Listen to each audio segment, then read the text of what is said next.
İHO Abrar'ın Akçakale temsilcisi olarak bize teslim edilen 30-40 paketi yetim ve muhtaç ailelere ulaştırdık.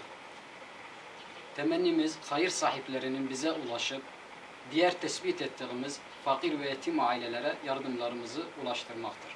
Yardımlarımız bugünden sonra devam edecek. Ve bu gördüğünüz ev sahibinin velisi borcundan dolayı dışarıda çalışmaktadır. Burada bıraktığı 3-4 çocuğu ve ailesini burada muhtaç bir durumda bırakmış. Biz bu aileyi tespit edip onlara yardımımızı ulaştırdık. Onların yüzünü güldürdük. Allah'a şükürler olsun ve Allah razı olsun İHO Abrar'dan. Bu fakir aileler Ramazan gününde yüzünü güldürdü. Mama, buraya bir imza at. Allah.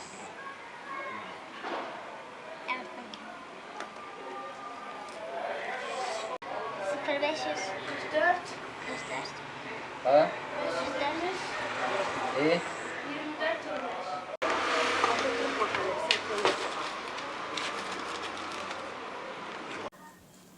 Biz Fevziye Çakmak Mahallesi'nde yaşıyoruz. Mağduruz. Allah razı olsun. Bunu yollayan da, buna sebep olan da Allah razı olsun onlardan. Bize yardım ediyor. Zaten biz yardımla yaşıyoruz. Eşim görmüyor, sakattır.